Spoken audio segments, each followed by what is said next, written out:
Ngayong araw ay day off ko na naman pala kababalik at dahil nga hindi tayo binigyan ng holiday work ay naisipan ko na lang na pumunta ng Taoyuan. Doon kasi naisip ni Bebe Love mag-celebrate ng New Year kasama yung kapatid niya kasi kaarawan din ng January 1. Mula nga December 30 hanggang January 1 ay wala tayong pasok kaya 3 araw tayong mag-i-stay doon sa Taoyuan. Mula nga sa dorm hanggang Taoyuan ay aabutin ng halos 2 oras yung biyahe natin kababali.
Dito na naman pala tayo dinaan ni Mr. Google Maps sa mga liblib na daanan at yun nga yung talagang gusto ko kapag nagra-ride kasi iwas tayo sa traffic.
Dito naman sa part na to, kung kababalil, halos lahat ng building na makikita nyo ay puro company.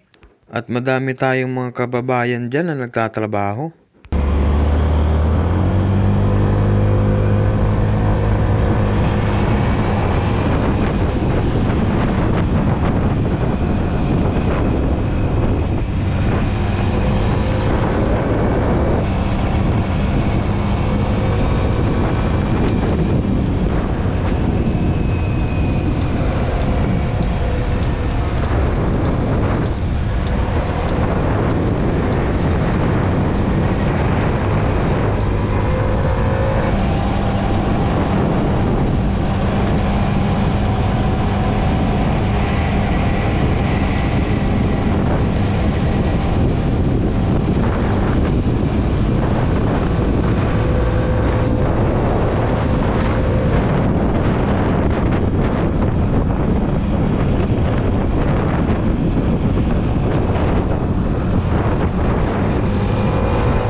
So yun, kababali, stop over muna tayo kasi najijingle na ako. O dito tayo sa may High Life. So nung last year kababali na nagpunta tayo ng Taipei para manood ng fireworks sa 101. Dito rin tayo nag-stop over nun. At yung suot natin nun pang ano, pang parang Amerikano. Tapos ngayon yung suot natin ito, akala ko hindi tatagusan ng lamig to kasi naka long sleeve pa ako sa loob. Agoy, ang lamig pa rin. So CCR muna ako kababali, tapos pahinga tayong konti at babatsi na ulit tayo. Ang biyahe pa natin ay 35 minutes. So let's go.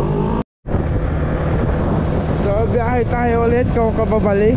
Ay, ang lamig na. So 32 minutes na lang yung biyahe natin papunta dun sa Taoyuan Station. Grabe ba?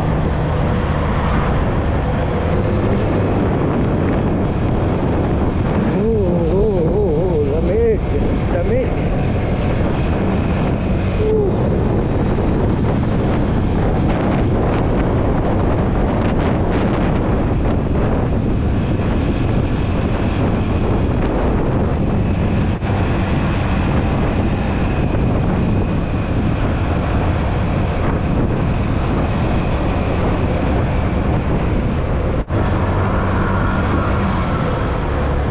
So yun kababali, dito na tayo sa Taoyuan.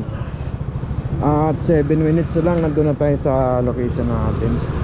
Grabe rin. Dito hindi ganun kalamig, hindi kagaya doon sa mga dinaanan natin kanina. Solid po madami ng sasakyan, kaya hindi na siya ganun sa kalamig na kanina. Kanina nanginginig talaga ako habang nagdadrive. So ngayon na lang, chill na lang. Medyo warm na. Warm na ang person.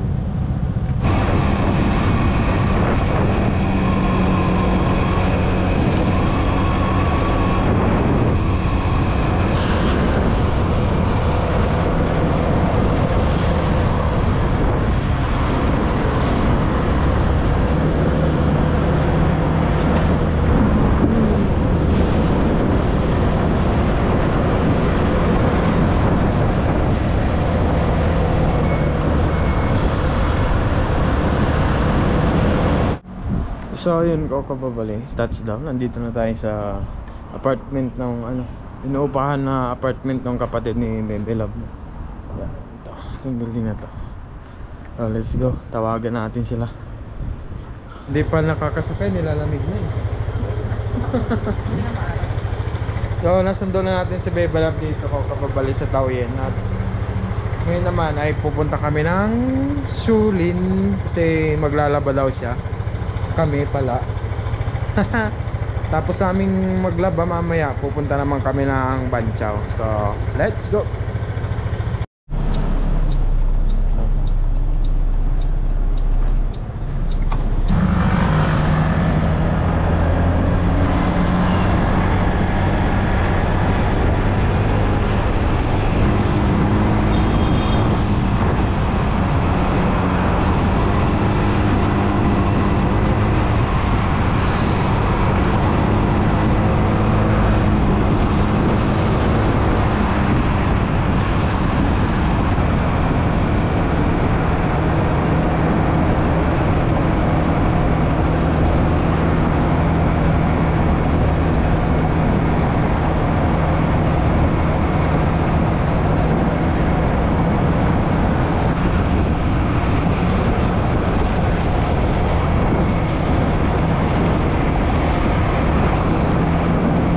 Pagdating nga namin dito sa Shulin, kababalay, kinuha lang ni Baby Love yung mga labada niya doon sa taas ng dorm nila at dumiretso na kami dito sa may laundry shop. Yun lang. Lako, salamat!